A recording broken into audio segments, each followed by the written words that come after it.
Hey everybody, good evening or good afternoon if you are from the United States. How are you doing, Mythical? I'm doing good, despite not being from the United States.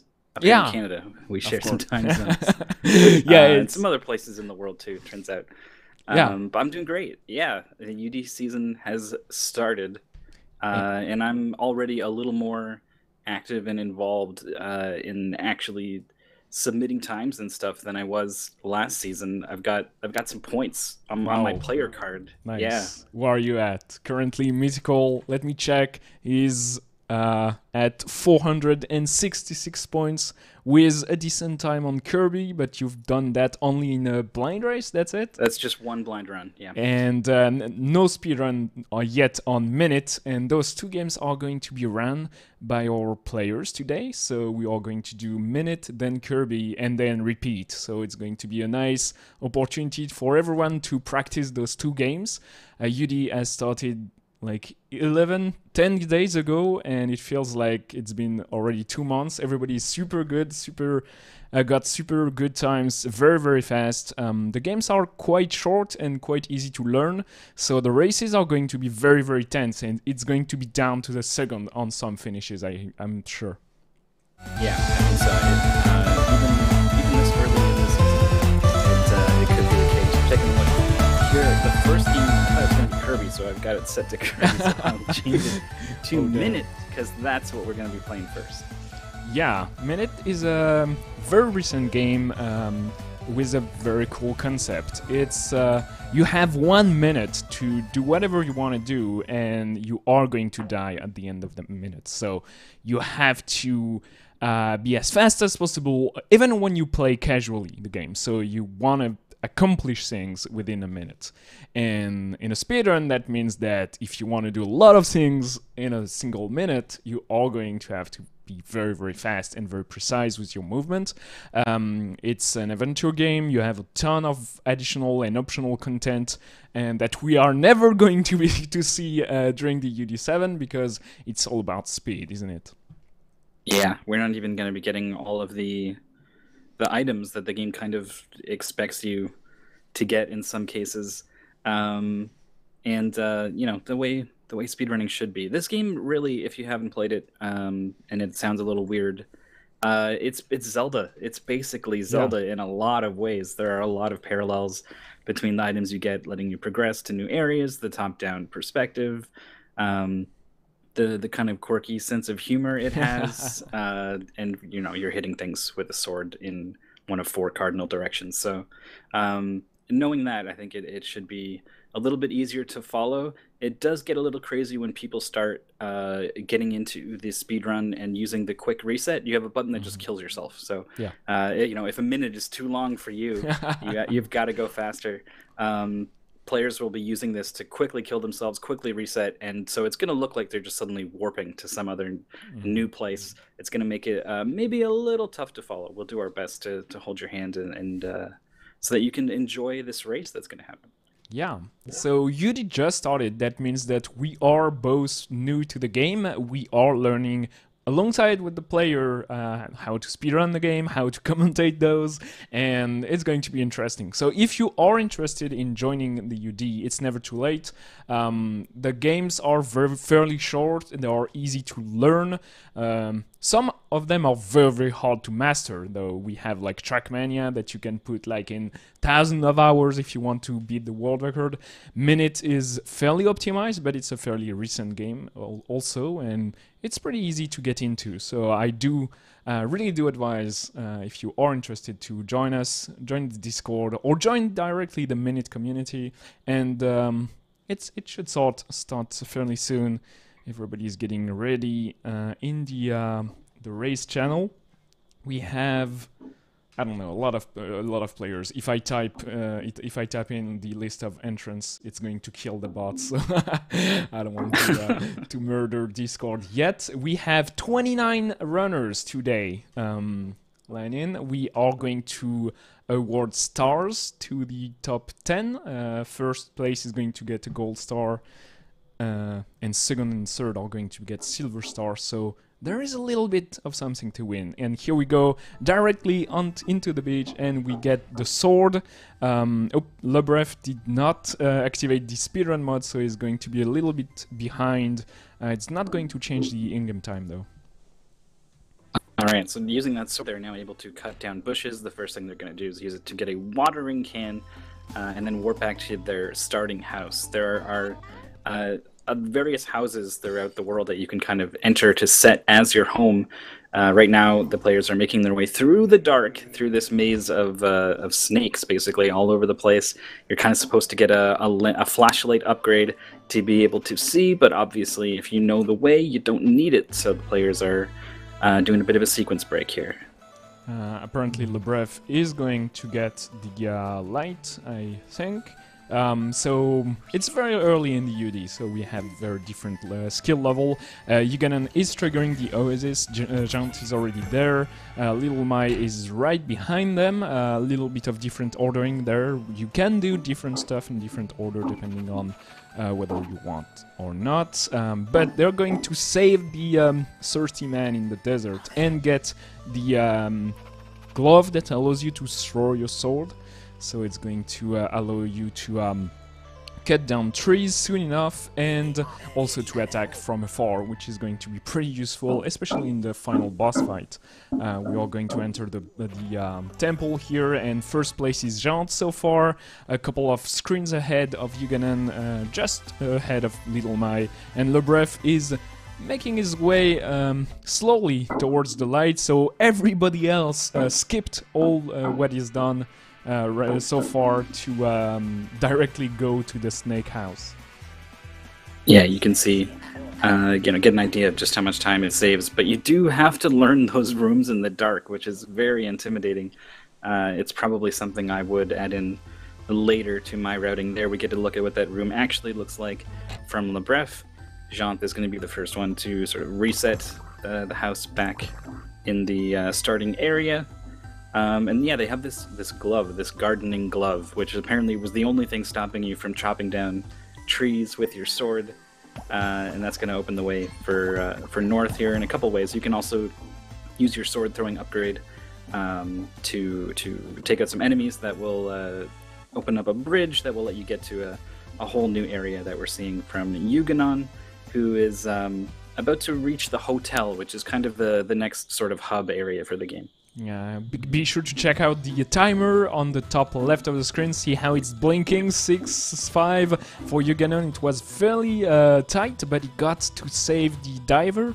That NPC, this particular NPC, only triggers if the timer is under 10 seconds, so the routing is really tight here. You want to be sure to touch that point exactly between like 10 and 0 and trigger the hotel room right before that. And here we are in the interesting NPC quest where you want to gather a lot of people so they get to the hotel, and the hotel manager opens up the roof with the swimming pool, so you get the flippers. So it's all about like knowing exactly how to do all that and not getting stuck so much, as Jant is losing a lot of time compared to Little Mai and Yuganon that are already cutting down trees here.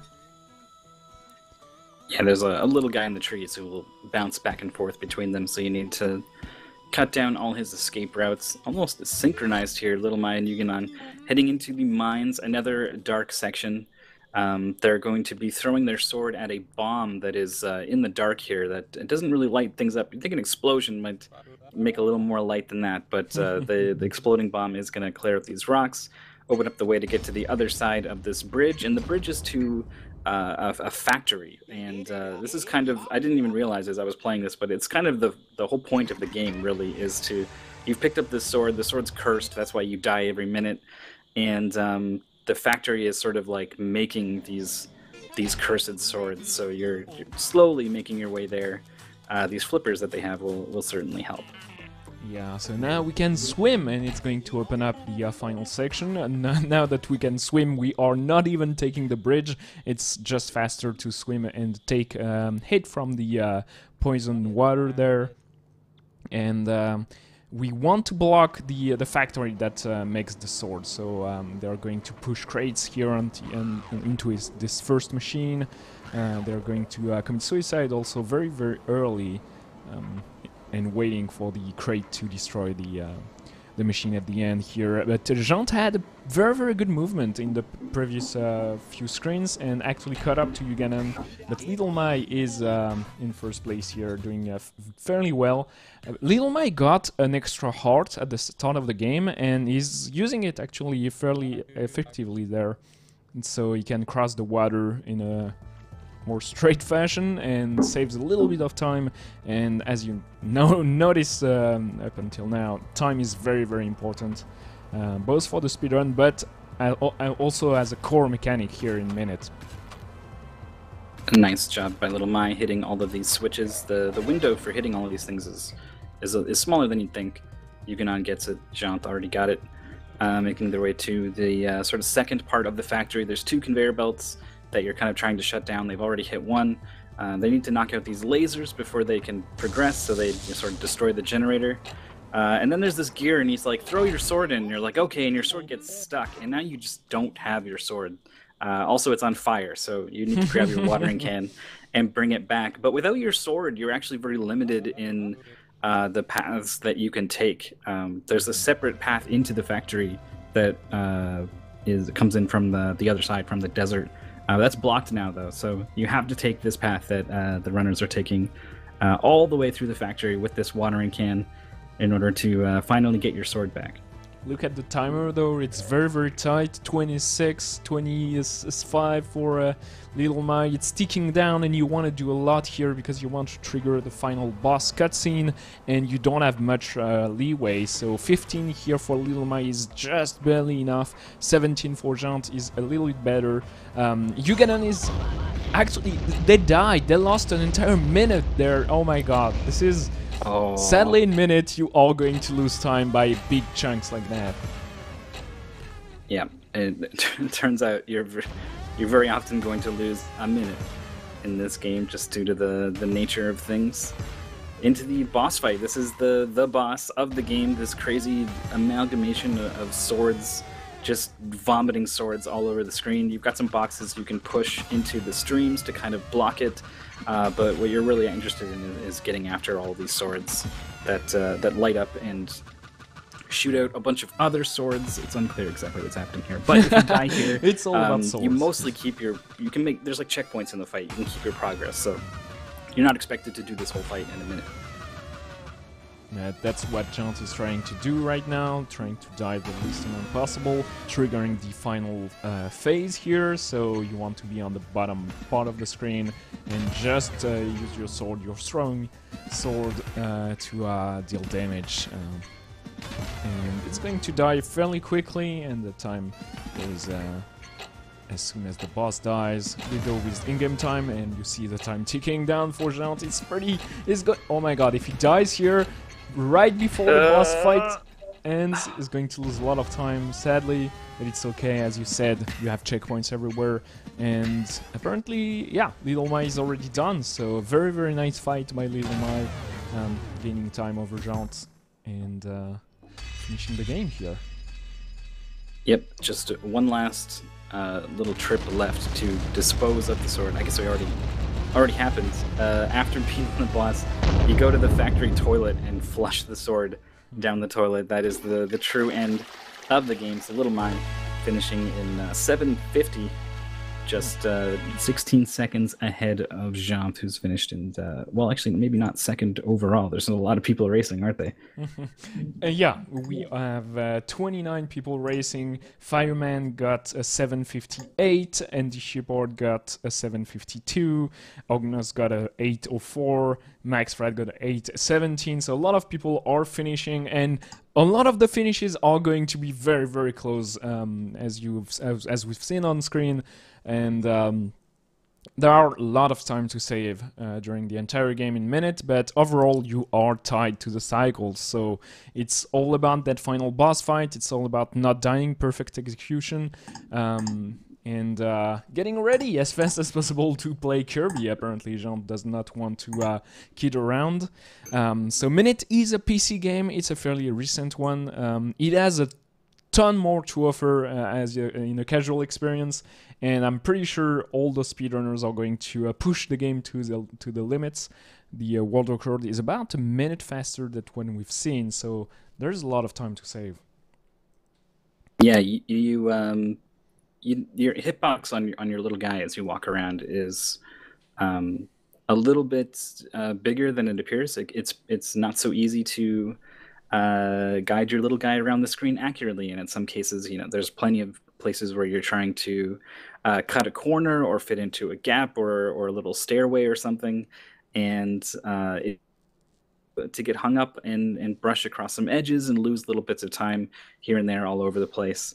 You can, of course, always go a little bit faster on this boss fight. There's a lot of ways to finesse this, and really, so it's the kind of thing where you can pretty easily get a good time, but you're gonna have to really, really work for it if you want a great time.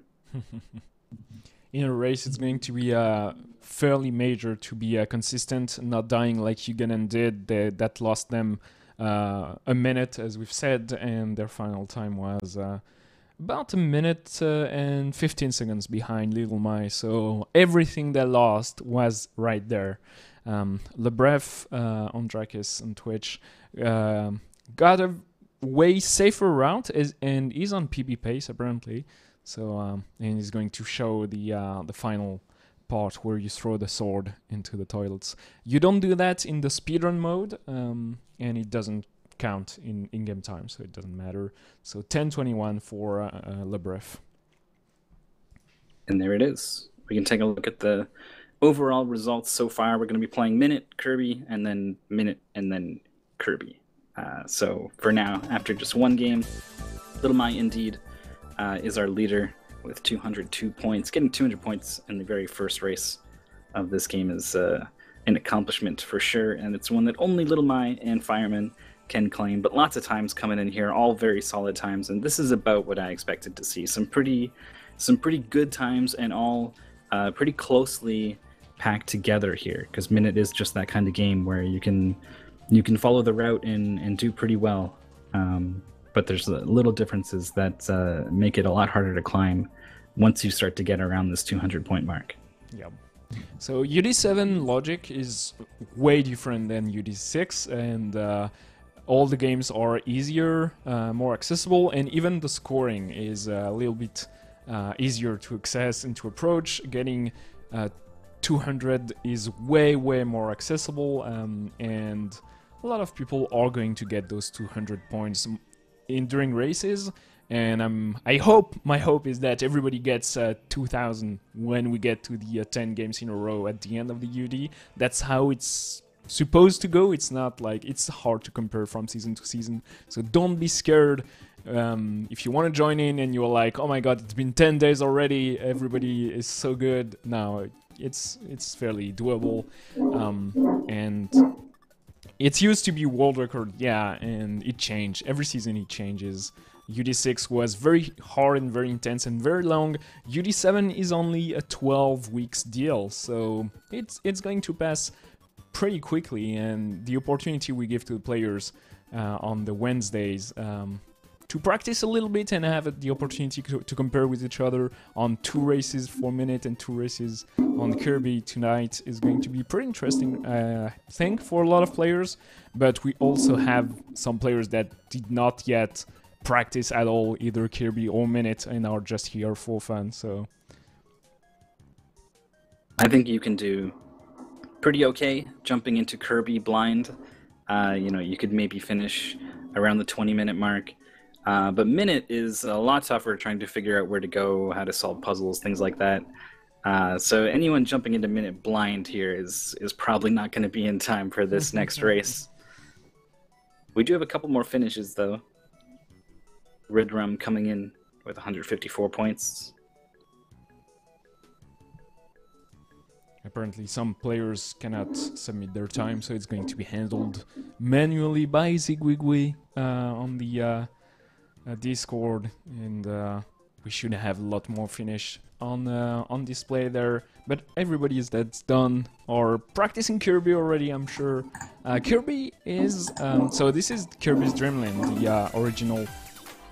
Yeah, here we go. If you've never seen it, it's Kirby's Dream Land had a fantastic legacy, but that's weird for such a short game. It's very not much. You will see a little bit of Kirby for the next, what, 20-minute top, and then it's all done for everybody. So it's going to be pretty short, but pretty intense. Lots of bosses, lots of RNG. The speedrun is crazy optimized, obviously, for such a strong license and strong game. So it's been featured a lot. It's going to be featured in a speed gaming tournament soon, if I recall correctly. I cannot confirm. I think it is. You could very well be right. There's a couple UD games actually are either are or hopefully will get some tournament scenes happening outside of the UD. But yeah, Kirby's Dream Land is, if you're familiar with Kirby, but you haven't played this one or seen this one before, it might be a little weird. This was the debut of Kirby, and it's before he got his copy ability. The thing that you maybe think of as Kirby's thing is when he swallows someone and copies their powers. He can't do that in this game. He just swallows them and then spits them out, or just eats them, I guess. There's a couple times in the speedrun where you want to get someone out of your way. And you don't necessarily want to spit them out afterwards, so you just you just swallow them whole. We'll see that as we get started in just a little bit. But yeah, there's no slide. You've just got these swallow and flight abilities. He also will like puff out a little air cloud that can hurt enemies and break blocks and stuff. But that's it. We're back to basics here with Kirby's Dream Land. And talking about basics, the game lags a lot, and one of the key aspects of that speedrun is to minimize lag. The routing, and all the strategies take lag into account. Like the Game Boy cannot deal with so many sprites at once, and the speedrunners have to deal with that. Either they just accept it and lose time, or they are going to choose whether to kill the enemies, or take damage boost to go faster. And it's very tight. Like everything is fairly tense. Kirby has 6 HP, but it's not much. Like you can lose a lot of HP pretty quickly in Kirby's Dream Land. So we'll see. RNG is another key factor, because the bosses all have like patterns where they are invincible and patterns where you can hit them, and obviously if you have the wrong pattern, you are going to lose a lot of time. Hopefully it's not going to decide the entire outcome of the races, but it might be a little bit. Yeah, I think it's gonna rear its head a little bit here early on. I think we're gonna see the people who have really practiced this game be the ones to win. But towards the end of the season, there might be a bit of bless RNG on some of these boss fights. Yeah, it's certainly going to matter a little bit, and it's going to be a little bit frustrating when you're doing 10 games in a row and you cannot control something. It's always a little bit frustrating to some runners. Some others like it, but the kind of RNG in Kirby's Dream Land is just like either you got the good RNG or not. It's not like you can react to anything. But the game goes with like 6 seconds per point, so nobody is going to crazily lose score here as the race starts already. So first level is a cool introduction to all the mechanics in the game.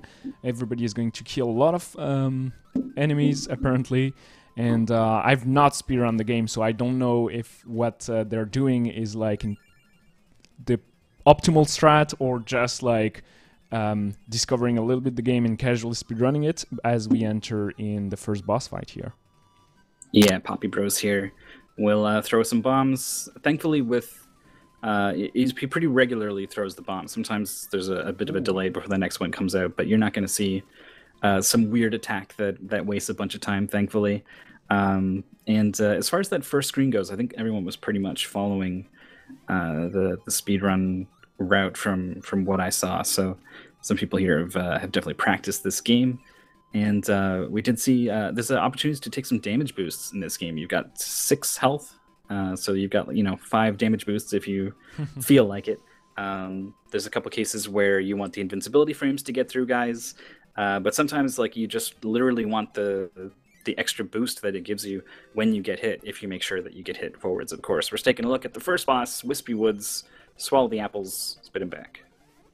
So sometimes the boss will blow at you instead of well, here we go, Jaunt is demonstrating it. So you're going to lose time, and if he decides to do that for like 6, 7, 8 times in a row, you might lose a lot of time. But except for that, nobody should have any trouble. Little Mai takes the lead here.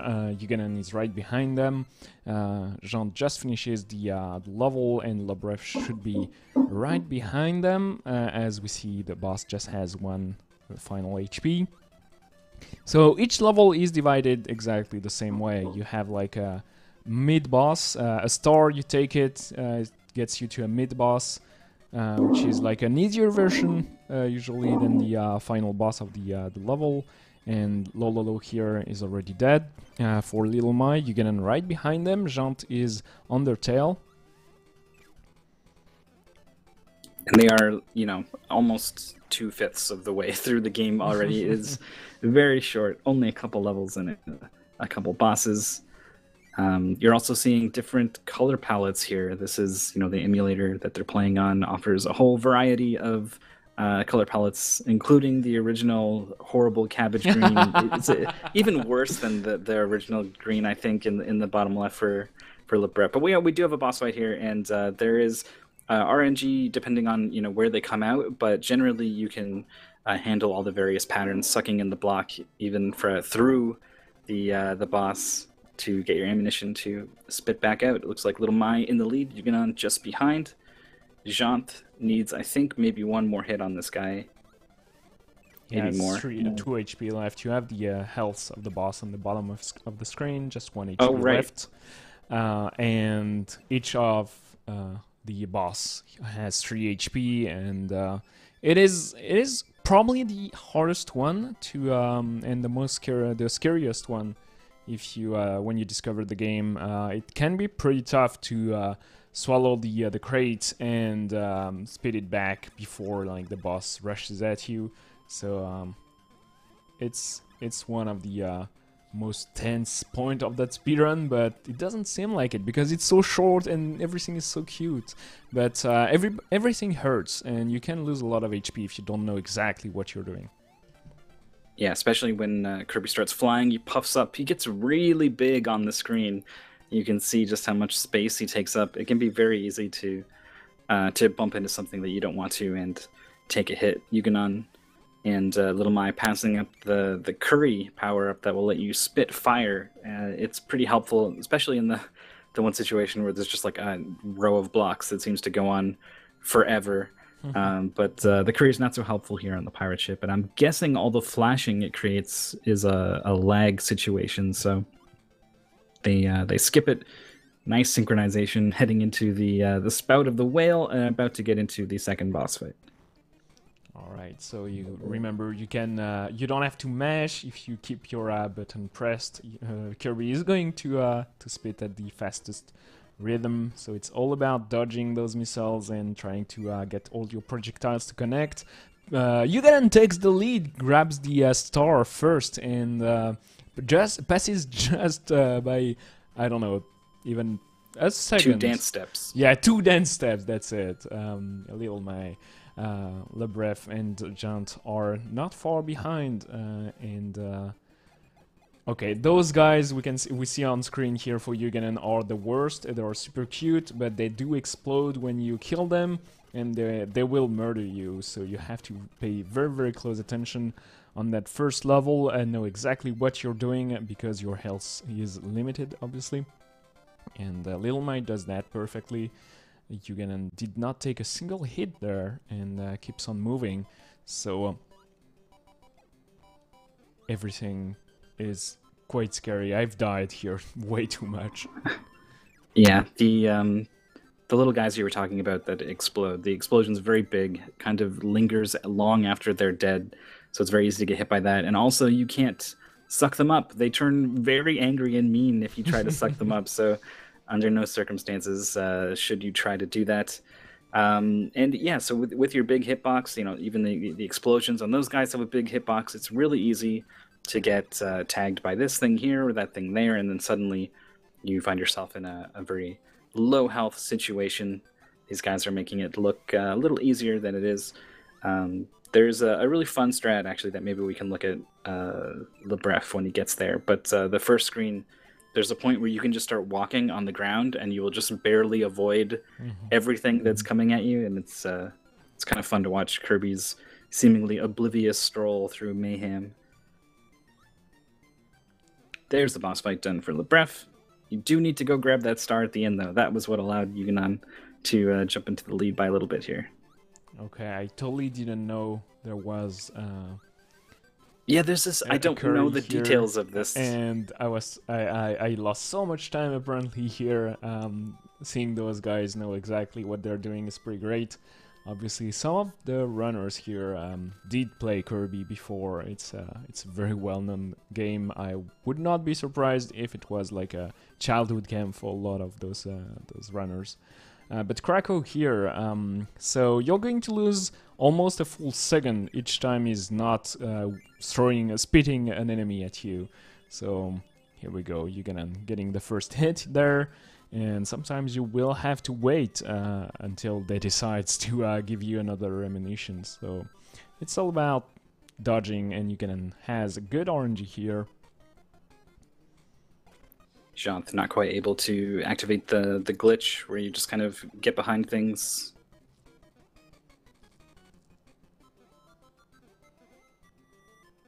Tied in health on the boss fight for Krakow. Little Mai's the first one to get the second last hit. Yeah. Yugen has Krakow on 2 HP. it's yeah, finally gets there. Okay, but they will, like, the boss fights are going to cause a lot of time loss for sure. Little Mai starts the final level where King DDD has his portraits. Like, why does all the villains do that? You don't have to have like 10 of your faces in your hallway. But anyway, so this is the boss rush. Each boss rush starts with a very short, like, mini version of the level from the boss, and then you have to refine the boss. Nothing too exciting there, but for a speedrunner, it's one of the most tense part of the speedrun, because RNG is going to be a big part. Plus, you have to have perfect execution here. Little Mai kills low. Yugen just starts the fight. Little Mai went for a very risky late hit. If you save, you know, your precious box that you've sucked up for the next cycle, you can make sure that it connects. But if you throw it, then you're gonna have to suck up the next one. So he went for like a 2-second time save or something at the risk of losing maybe one. It's maybe not the biggest concern in a game where, you know, you lose 10-20 seconds to Krakow based off of RNG, but these are the little sorts of decisions that are in your control. Little Mai made it work, also taking out Wispy Woods. That's 2 of the 4 bosses in the boss rush complete. Janth also joining Yugen and Little Mai in this final stage, and LeBref still has a little ways to go. The color on LeBref's screen, just, I don't know, it feels like it's not playing they are not playing the same game as the other 3. But it does have that Game Boy vibe, the green washed out, like when you were playing without enough light, and everything turned like in the seemingly same color. But Little Mai is almost done. They're finishing with Krakow here, apparently, while Yugen did that earlier. Yugenon showed off an interesting strat where you take an intentional hit and you use the iframes to pass through the enemy that guards the gates. So saves a little bit of time. If you touch the other Kirby, you're going to have to wait for everything to die. So tiny time save, but it does matter. It does add up in the end. Yeah, that was weird. This is, I don't think many Kirby games have this mechanic where you touch a little dancing clone of yourself in order to open up a passage or whatever. Yugenon almost died there, barely reflies and saves the day and gets to Wispy Wood. Force boss, Little Mai starts King DDD here. And so you'll have to wait for the boss to do certain attack that spawns stars, and you have to swallow the star and spit it back at the boss. So if the boss decides never to attack correctly, you're going to lose a lot of time. And DDD has a lot of health, so the perfect DDD fight requires some truly insane luck to play out over the course of this long fight. Little Mai's getting decent luck here. The hammer will give you a star, and the jump will give you 2 stars, actually, one on either side of DDD. And it is possible to hit DDD with both of them, but it is extremely difficult to place yourself correctly and then be, accurate enough on the buttons to suck one, spit it out before the second one gets in your mouth, because if you have both, you'll just fire one projectile out. We didn't see that. We did see a lot of very quick attacks from Little Mai to finish up DDD and close out a very solid run. Yeah, that's a fantastic time. Little Mai finishes first with a 12-14, and that's double PB for them, both on Minit and on Kirby. And yeah, he says it on the race channel, insane RNG. Very, very solid run. And yeah, it's amazing that we're only at the start of UD, because it might be actually very hard to beat such a PB right now. The best time on the leaderboard is by Super Lingard. They're at 11:37, so that's insane. But Little Mai now is on the podium for sure for best run on Kirby. Yugenon finishes fairly shortly after. In 3rd place, actually, Devoltify got a 13:05, Yugenon got a 13:07, and Jaunt dies on King DDD. That costs a lot of time. Yeah, thankfully the boss still had a lot of health, so he wasn't too far into the fight. But yeah, any death is avoidable and thus a costly loss for Jaunt.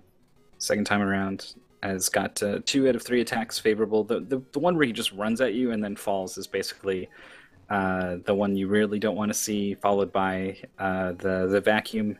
Neither of those will produce stars for you, and so you're forced to just sit and wait. Getting some nice patterns now.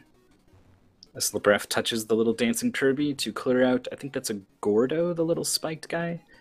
Lebref gets the box and then just eats it. I don't know. That wasn't like a bento box. That wasn't lunch. That's ammunition. We are just like getting there. They're moving out or doing something, like cleaning up their mess, and we're just like we're throwing crate at them. That's pretty rude of us, to be honest. I'm fairly sure Kirby is the bad guy in that game. A little bit. Everything is so cute, and you just get there and eat everybody. I don't know what's happening exactly, but I don't know the input to actually eat something. I did not know before today that we could do that. I think it's down. You're right. I don't know the input. It was something I never did when I played it in my blind run and then watched the speed run and was like, oh, yeah, right. That's a thing. I remember now. But I think it's a down input to do it. And so you can imagine if you're doing your left-right inputs to dodge the boss, or you want to drop through a platform, very easy to end up eating whatever you're holding onto. Lebref only has a little bit more to go in the final stage, picking up the whatever that is, some kind of yam with stars on it, maybe. I don't I'm know. really not Yeah. sure. I need to learn about the lore, all the names of all the enemies, and so we can provide like accurate and descriptive commentary. But it's weird. Like I know a little bit of Kirby. I've watched a lot of speedrun because a lot of the Kirby games have fantastic speedrun, but I don't know the specific names of everything. And I yet have to learn the speedrun for UD7. I cannot let you pass me on so many games. I did. You did a blind run of Mega Man, then I did a blind run of Mega Man, and it was like a minute faster or something. And then we both improved it, and I got a little faster again. On Mega Man. So Damn. this is gonna turn into a bit of a rivalry. We do have a death very early on in the Krakow fight. Possibly even intentional. No, that doesn't make sense. Otherwise, you would have died on this screen here. This time, the screen goes a lot better for LeBref. They're full HP, so it's good. It feels like a Willy Castle where you don't get ammunition back in a Mega Man game, but here it's with health, so you have to do the entire final stage, all the 4 boss fights, and King DDD without getting refill on your health. So that can be tricky, and dying voluntarily can save you a lot of time if you're not sure that you can do everything in one go. So if you choose your moment to die and get a refill, that's okay. But LeBref has no extra lives left, so if they were to die, they would lose a lot of time because they would have to do the entire level again. So we're getting a little tense here at the finish. Does retreat away from Krakow after the swoop to the other side. Here's the final hit right here. Oh, misses high and takes a hit. Okay, considering there is still a whole DDD fight though. DDD has like some. Oh wow, you don't want to start like that. So aggressive. It feels like they want to die, but they don't realize they do not have HP left. Yeah, they're taking an intentional death, but they are going to be fairly disappointed seeing that they have to do the entire level again. That continuous screen is pretty cute, though. It is. I think maybe they just wanted to show that off. Oh no, you okay? Oh, the bosses do stay dead. Nice. Oh, I was 100% sure that they would have to do the entire fight again, but it was totally under control. I panicked for nothing. My bad. All right. Good. It was just for drama. It's all good. That's right. We're just fishing. Overhyping things. Fishing for the storylines here. Storyline is going to be LeBref conquering DDD here. Has the star. It's going to get another one. DDD is very active as soon as he lands. He kicks up these stars, and you're going to be trying to focus on swallowing them, spitting them back, but. Very quickly, DDD will recover from this big jump, and if he decides to run at you, you can see he gets right next to you very quickly. LeBref ends up getting swallowed up there and spat into the... What? I've never seen that before. What was that attack? He just jumped to the top of the screen with the hammer. That's cheating. I've never seen that. I don't know what that is, but DDD is dead. PB for LeBref, 2 minutes ahead of his previous time apparently, and they're going to be scoring fairly well, as we see that we have at least 20 runners that completed both games on time, and Lil Mai with a fantastic Minit and Kirby run sit on top of the leaderboard, but it's not over yet because they have to do the same thing again. But having 14 points of the lead here is going to be actually pretty amazing for them.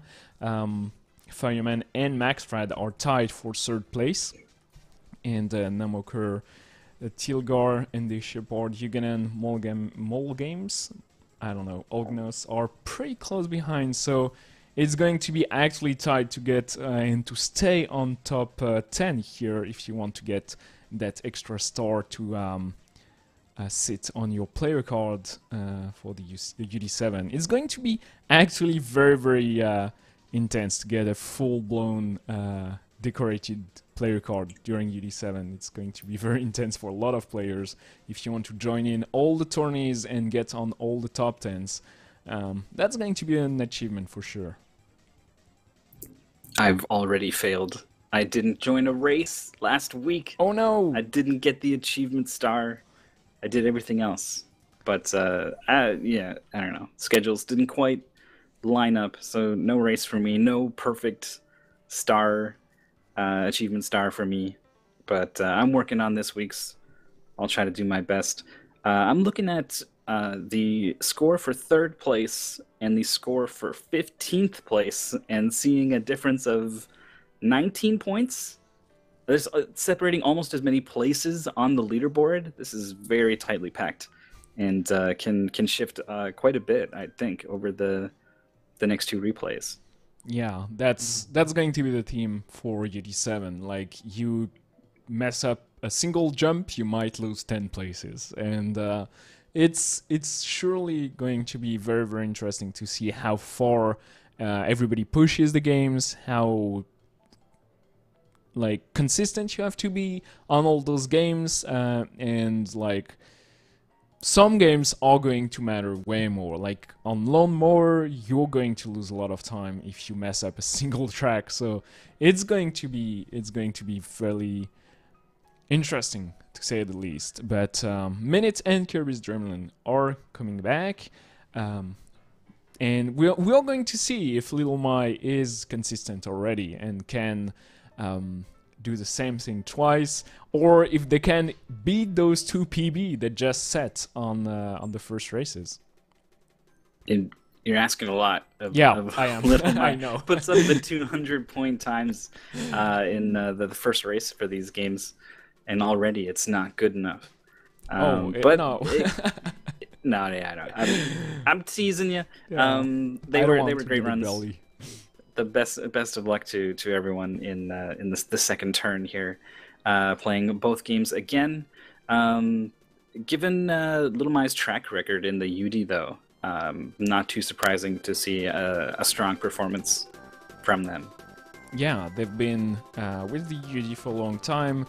I don't remember where they scored during UD6, but we've seen their name multiple times. I'm sure UD6 was a very difficult one, and they were amongst the best on Cuphead, so that's probably where we've seen them. And during UD5 as well, they were there. So that's one of those runners that's been with us for the past like couple of years, and now they can speedrun like, I don't know, maybe 10-20 games in a row, no problem, and that's amazing. Yeah, they finished 13 during UD5, so certainly a competent runner for sure. They can do a lot, and we are expecting a lot for them during UD7. Little My currently in top 5 on Kirby, and not even in the top 10. I'll have to dig a little deeper to find them on Minit. I guess they were 23rd, but they probably just jumped up a little bit after their with 750 their new PB run. It's sure they're up there. I don't know who's the best on Minit so far, but I would not be surprised if Little My jumped super high. Oh, Voxels is at 705, and Little My would be at the 10th place, 11th. Oh wow, everybody is at 742 actually, so that would be 15th place. Okay, so a lot of people are stuck at 740, 742, 746. It's certainly a cap apparently. I don't know if that means like dying one less time or something. But first we have to see if they can do the same thing a second time, if anyone is going to beat them and catch up with them. 14-point lead during UD7 is a lot. Like you have to save a lot of time everywhere to be able to catch up with that. So certainly Little My may stay on top there, get a gold star on their player card, and be pretty happy with that, I'm sure. Yeah, if you're curious about some of the things we're looking at, the bottom link in the chat there, ultimatedecathlon.com/en, probably, if you speak English. You can take a look at the site and just click on the championship tab. We'll show all kinds of leaderboards, overall, individually for each of the 10 games. You can take a look at specifically people's race times, tournament times, etc. It can be fun to poke around there, and of course, all the videos and stuff for everyone's runs are there. And there's also a live tab, which is right now. Probably should be watching us right now, probably. But after we're done, lots of people are streaming their UD stuff, and you can click the live tab to find out who's playing what and go watch. So that's of all the links in the chat, certainly the Discord and that one, the main site, are the two I recommend clicking on here as we are almost getting ready for our second turn for both games. Minit and Kirby. Going to be Minit first. Coming up in a minute. It is brawling. Everybody is getting ready in the race channel, and it should start fairly soon. Yeah, I'm not sure what's going to happen in the second turn, but because just if you take a look at the current ranking, I should link that on in the chat. As you can see it on screen right now. Little Mai, Double Tifa, Max Fred, Fireman, Namoker, Tilgar, Andy Shepard, Yuganan, Mole Games, Ognos are so close together that staying on top 3 is going to be very tough. Max Fred and Fireman will have to decide who's staying on top 3 and who's staying 4th place. I don't know if they can agree on something, or they have to race and be the fastest actually, but probably the later actually.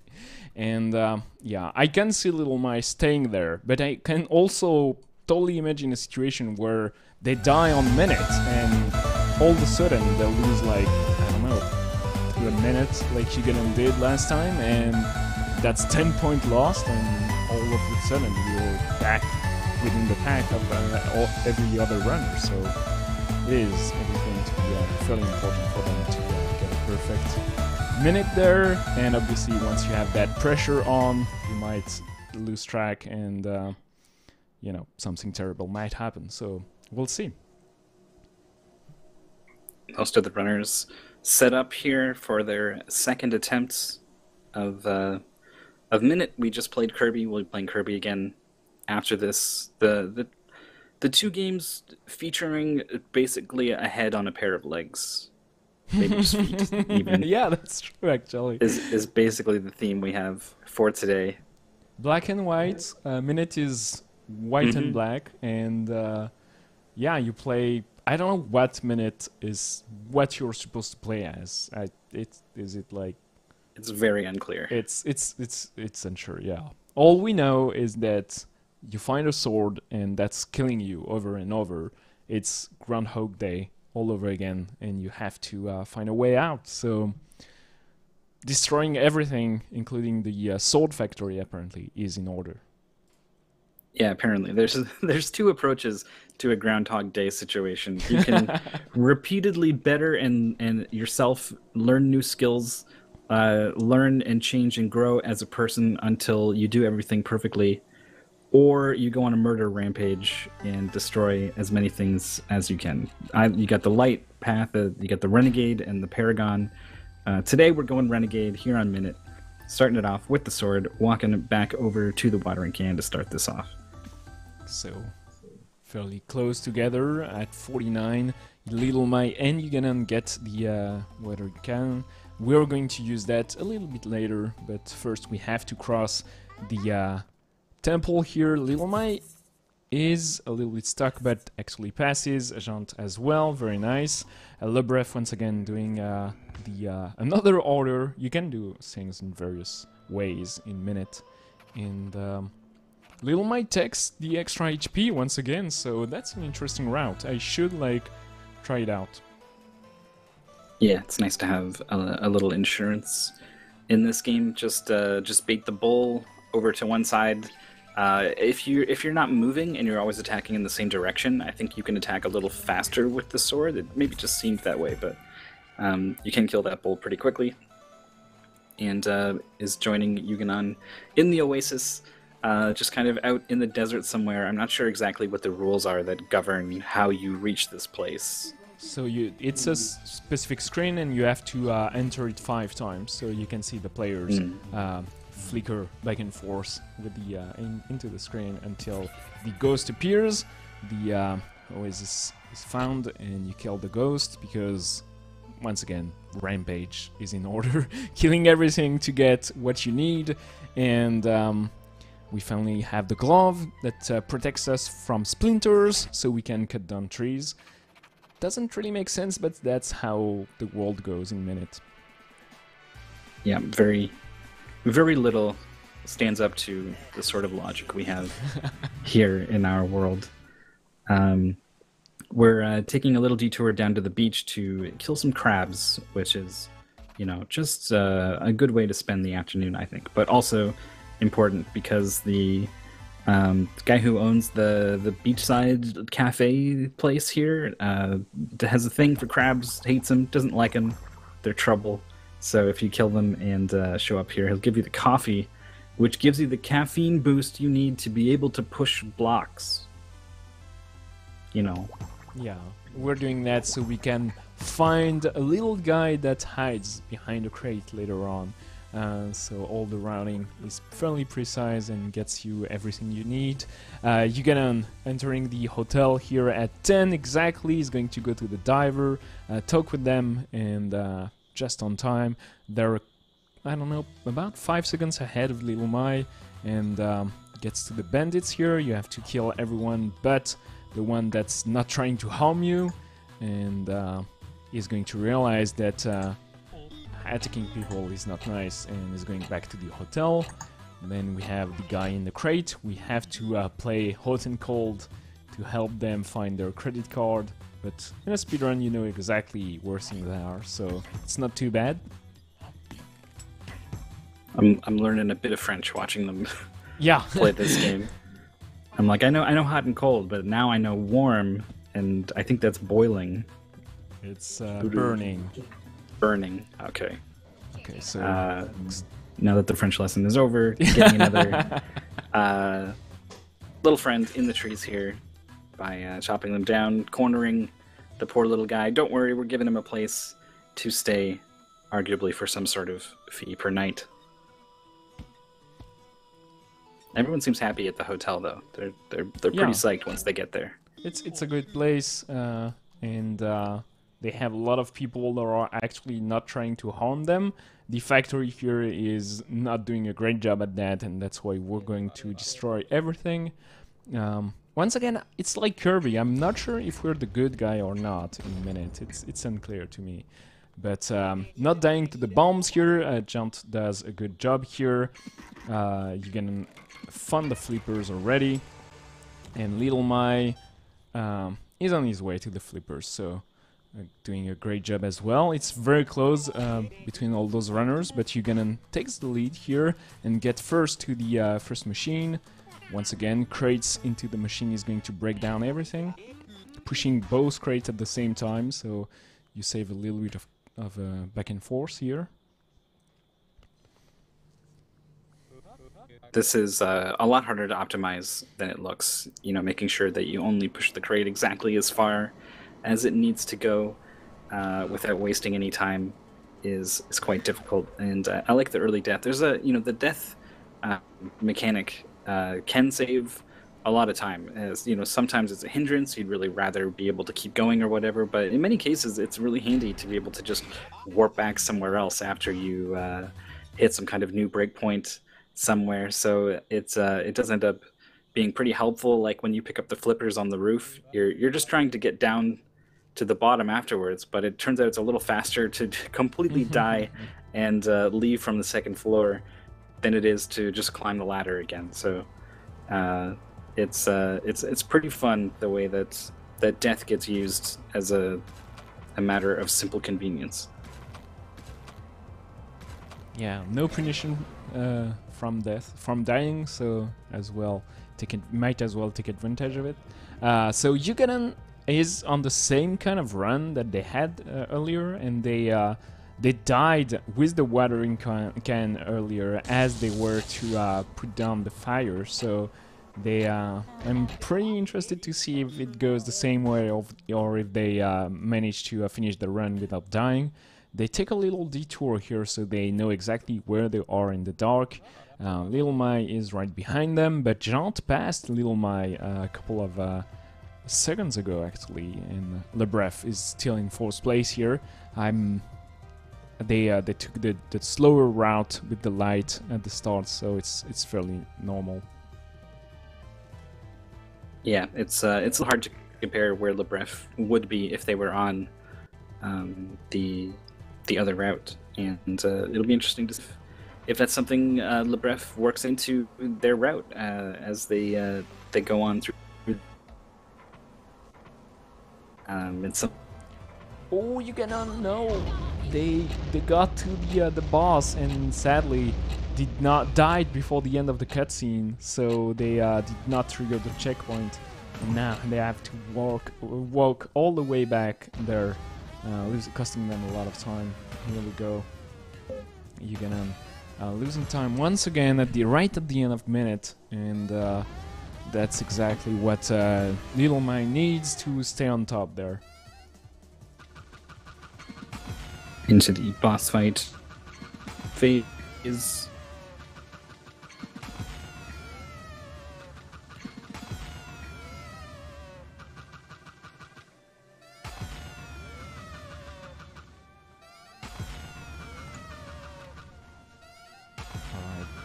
You have to try to gather the swords on the second phase here.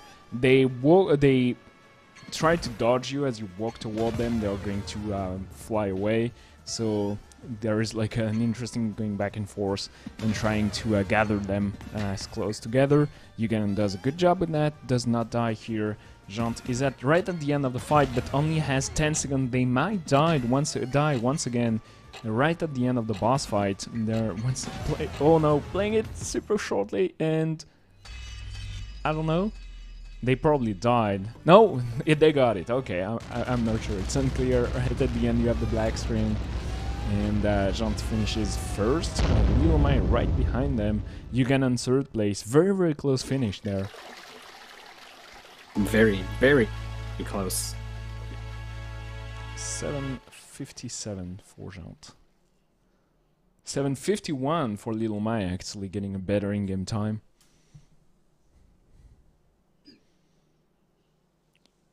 And 8:15 for Yugen and losing a lot of time. They would have had like a probably 7:40 without that death right at the end.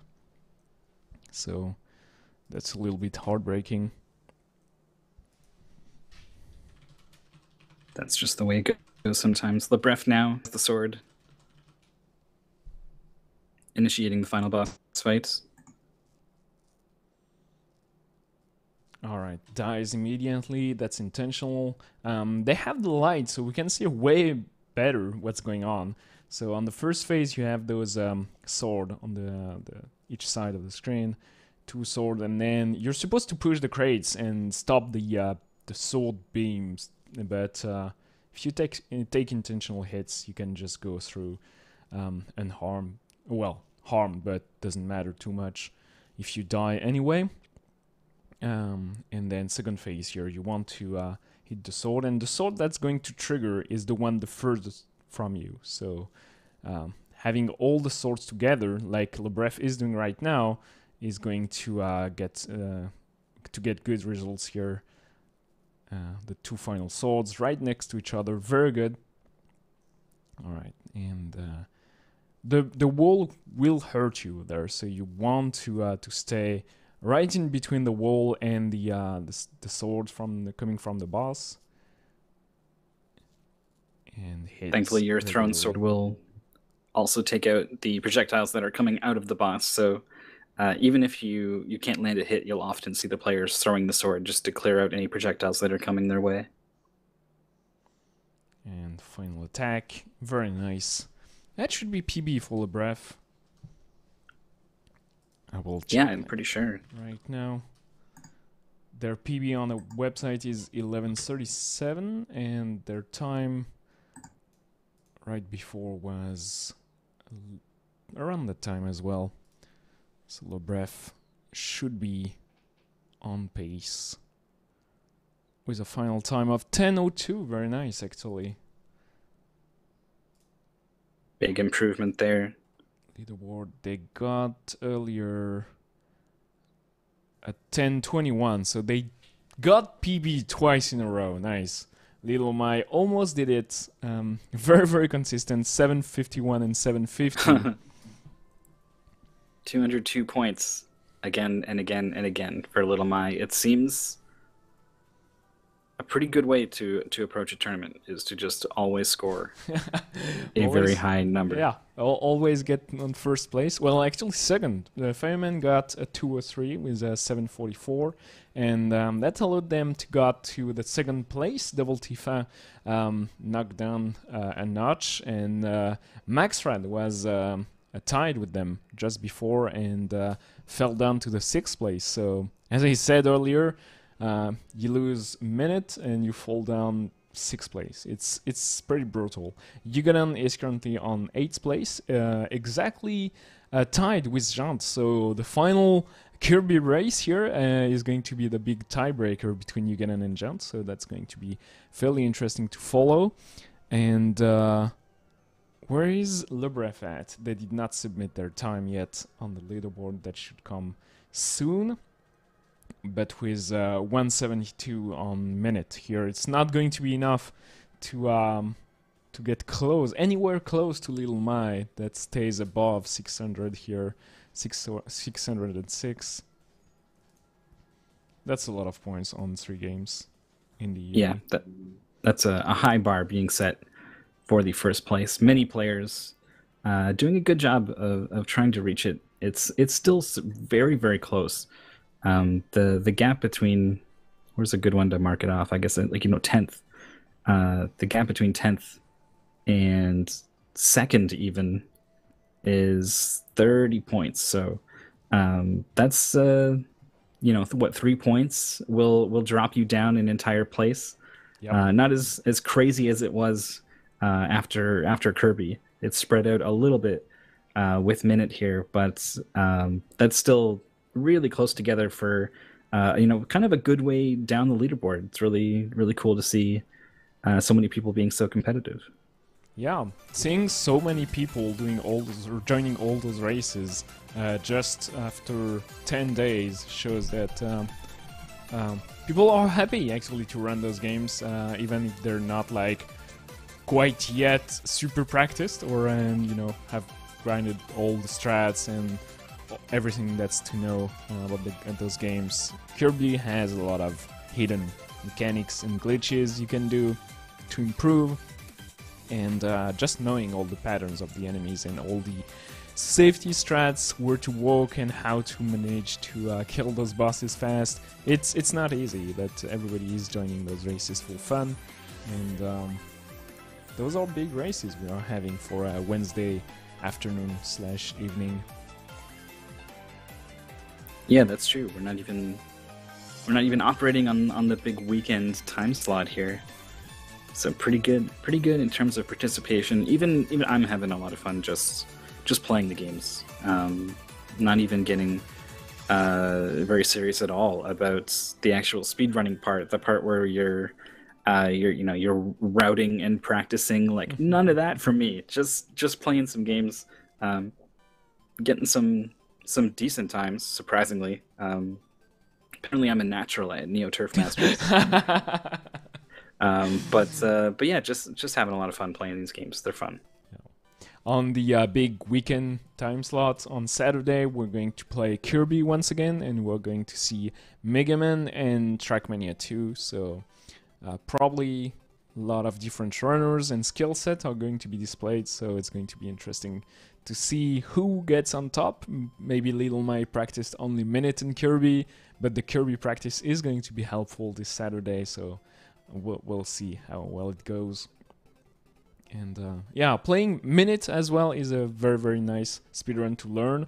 You get to learn the route, and then it's fairly obvious to know that if you go with better movements, you're going to save a lot of time. And obviously, comparing yourself then with the world record is pretty discouraging, as always in speedrunning, but we'll get there. Kirby, once again, first level, everybody is trying to kill a lot of the enemies to reduce the lag as much as possible, getting to the boss fight.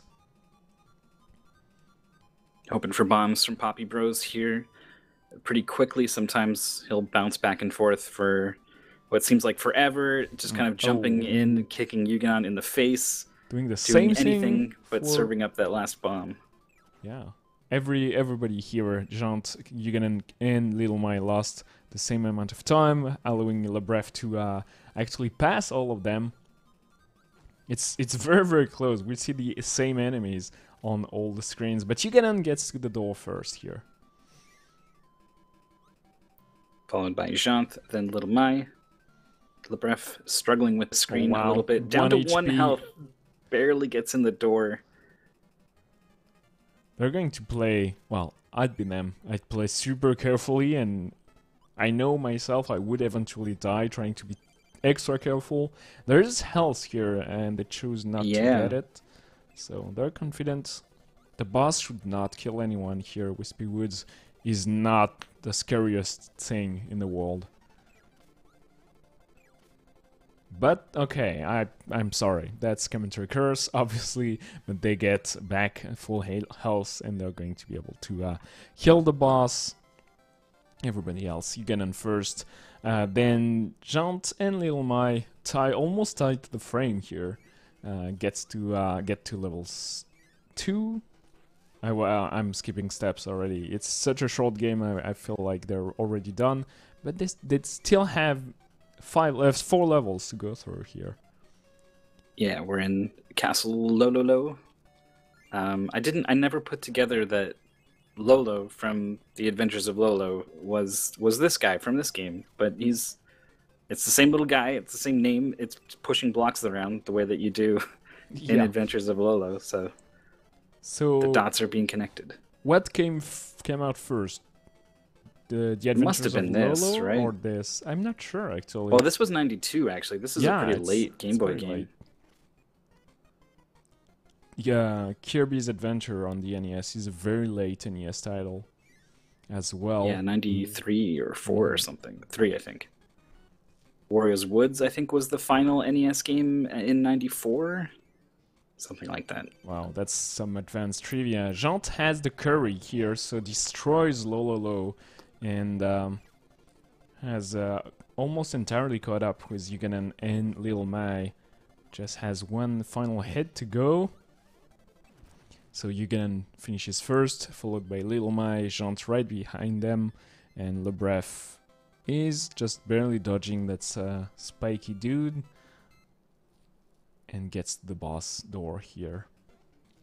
Alright, that boss fight is scary, but once you know that you can get swallow the box from behind, that saves a lot of trouble.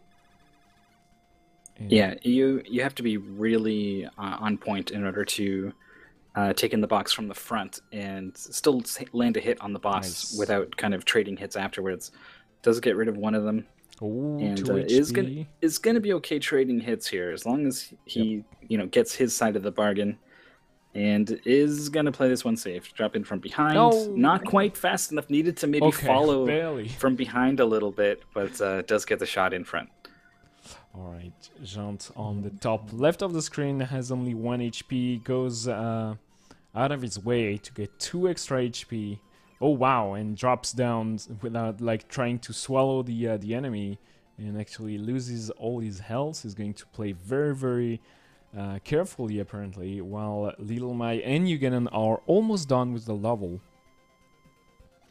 Well, with the first half. Really struggling with one of those crab enemies that just refused to get sucked up. Yugon just behind Little Mai. Has the curry, but the curry will not prevent you from taking damage. Jant does end up getting clipped on the forehead there. It wasn't too far into the screen, so not the most costly death. You're gonna staying very close to the boss. I'm fairly sure it's to reduce lag, so there's as little sprites on screen as possible. But you're going to trade hits. You're gonna have full HP as well as Little Mai, so no problem with that strat. Jant lost a lot of time and Lebref almost caught up with them entirely. Little Mai starting level 4 here, and this is like the most hectic start. Little Mai dodging a lot of the enemies, and at the end here on Yuganon side, you'll see Kirby just walking and ignoring everything, just barely passing. You are going to crouch just a little bit at the end, and here you go. I like that strat where you get in just underneath the boomerang cutter, suck up the enemy, and then leave before the sword comes back. Nice damage boost from Mai. Off of that horrible little exploding guy. It needs every little bit they can get to catch up. Yuganon is just there, out of arm's reach. Yep. Each time Yuganon just misses an input, Little Mai is catching up with them, and Yuganon does like a good job at the final few jumps, and Krakow is going to decide whether or not they're going to save time. I think the first mini-boss here is actually not random. He's going to do the same thing all the time. Leave an enemy and then swoop and then come back and then spit an enemy again. So yeah, it seems set. So Yuganon kills the mini-boss first, and Jant is actually right behind them, so a single mistake is going to be super costly for all of those runners. Not sure if Jant took an intentional damage boost there or if it just kind of worked out, but they are so low on health that I thought it would be incredibly risky if it was intentional, because, you know, it is very easy to get hit, as we saw. So a little bit of another time loss for Jant, still ahead of Lebref, who is doing that fun little walk through that section. Is, I think, a screen behind Jant at this point, and both players trailing Little Mai and Yuganon, who are still very, very close. Little Mai has been about a second behind Yuganon for several minutes now. Okay, the boss is going to be the big decider, like last time. Yuganon lost, I don't know, 10 seconds compared to Little Mai on the previous Kirby race, and here we'll see how it goes for them. Second hit, very nice patterns. Krakow deciding to be gentle with them. Oh, or not. As soon as you see like a couple of patterns without the enemy on screen, you know that something is up. Little Mai is actually saving a lot of time compared to Yuganon, having good RNG here. And yeah, once again, oh wow! Okay, that was scary, but managed to hold on to the enemy. Krakow. So about 2 seconds difference in RNG, meaning Little Mai goes from a second behind to a second ahead, heading into the final stage. Jant almost pops one of those little explodey guys next to the door, but thankfully the puff of air went just under him. Is now chewing through these blocks with the curry. That section is so weird. Like, it's you have that entire it's a Mario Maker kind of move. They're just, I don't know, lots of blocks, lots and lots. A curry and lots of blocks, and they're going to figure out that you can destroy the blocks with the curry eventually. I don't know. All right, Lolo, very nice swallowing of the crate from below by Little Mai. I like that strat. Lolo has only 2 HP left, but bad pattern here. Oh wow, Little Mai did not whiff that crate. I was fairly certain they missed, but they got it. Yuganon killing the boss right after them and entering the Krakow stage here. So different ordering between the two runners on the right. Jant is on Krakow and Lebref is right. A screen behind them. I was gonna say it was nice that they both did the same part of this level, so we could see who was in the lead. But they've gone and tripped us up now, so it'll be a little bit before they sync back up, and we see how this battle on the right side of the screen is shaping up.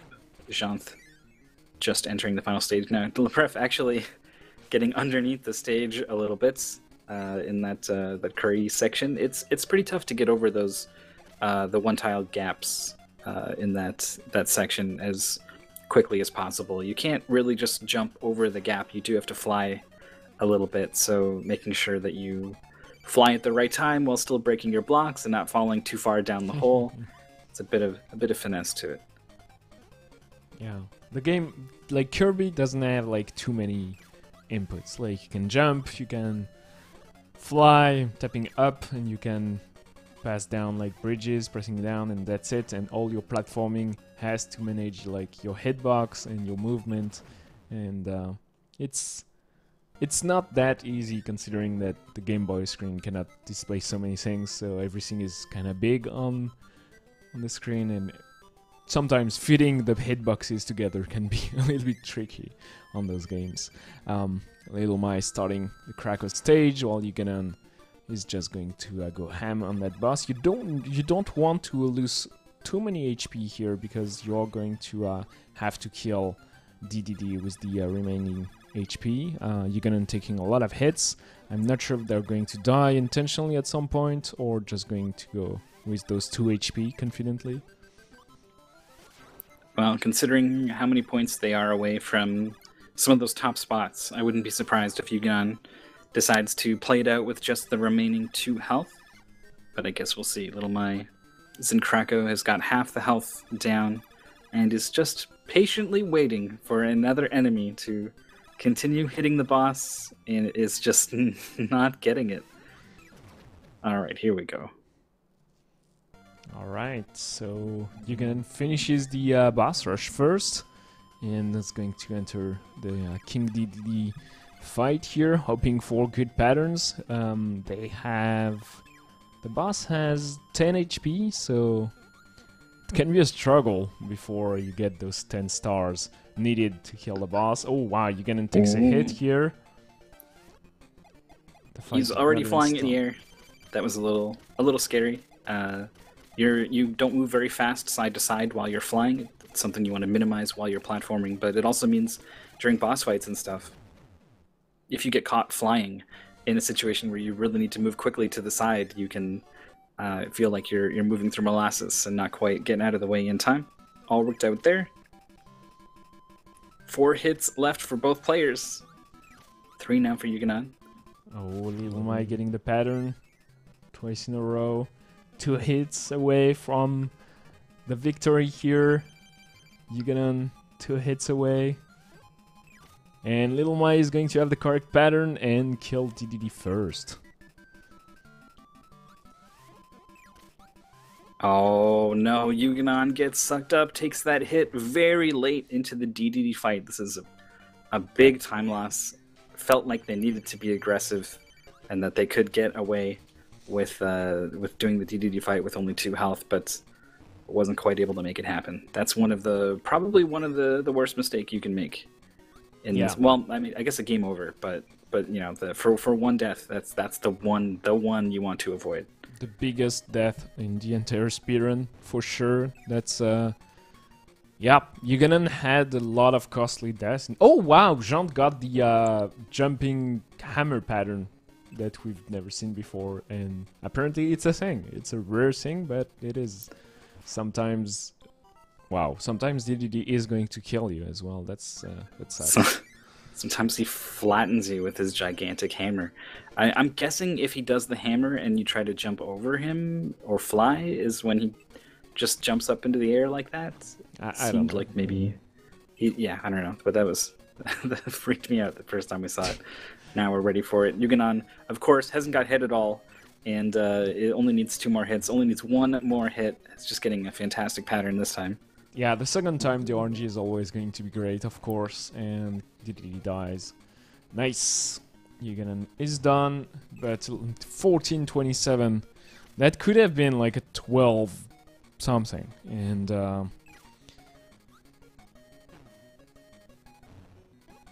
Little Mai is going to stay uncontested on that tournament. They're going to stay probably on first place way ahead of everyone else. Yeah, we'll take a look at the leaderboards in just a sec to see how it all shook out. This was our final game for the final run of this game for today, and it is indeed the final game of the two. Jean showing us the. Now that you think about it, it's a little weird that you have this gigantic. Like, is that actually Kirby there, or is it just a balloon that looks like him? Because yeah, I'm not sure actually. I never thought about it, and now I just can't stop thinking about gigantic actually, Kirby. I think it's Kirby that's just like moving out the entire castle. It decided like, okay, I'm going to fly and move the entire mountain with me, and I don't know what happened at the end. You should have done that at the start, really. Just turn that castle upside down, shake it until DDD falls out. There's your solution. You can sweep them up after if you need to. Lebref moving on. Oh, dies intentionally here, I think. He's going to have the continue screen, but this time we know that it's not a big deal. And we get that adorable. Yeah, it is Kirby because it changes back to Kirby at the end of the credits. So it's them. It is Kirby. Just that, I don't know. I'm not going to try to understand the story and the mechanics. We can focus instead on this very intense DDD fight, getting the desirable hammer patterns twice in a row. Oh, but he didn't quite. You need to. DDD will run to where you are before he swings the hammer down. So as soon as that hammer comes out, you actually want to move as close as you can to DDD before you back up, because that will not only stop him sooner and you can, progress the fight faster, but it also gives you more room on the stage in case he does it again. So you want to try to get as many hits out of DDD as you can before you have to stop and fly over him, because when you do, chances are you're going to be missing an opportunity to do some damage. We've already seen that twice now from Lebref. But instead of the finale of Lebref's fight, okay, yeah, here we go. Here we go. Nice. All right, so DDD is giving Lebref good patterns, but as you've mentioned twice now, if you try to fly during the fight, you might have a bad time if the boss decides to jump a couple of times. But final hit here, and Lebref finishes in 17 minutes and about 20 seconds. And Kirby is going to morph into a giant balloon, and I don't know. I don't want to try to understand. It's too hard to fathom. So a lot of people are done already. Over 20 people finished the 4 races here, and Little Mai at exactly 800 points lost 6 points compared to that 200 mark on the final Kirby run here.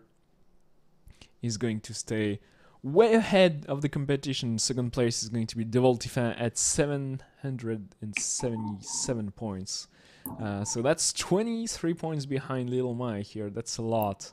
Max, yeah, but it's also 1,000 tokens at the casino, though. So who's the real winner here?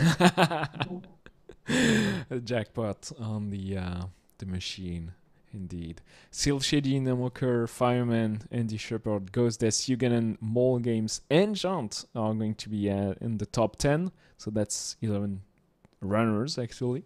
Yuganen did beat Jant on that final Kirby run, so gets on top of them here.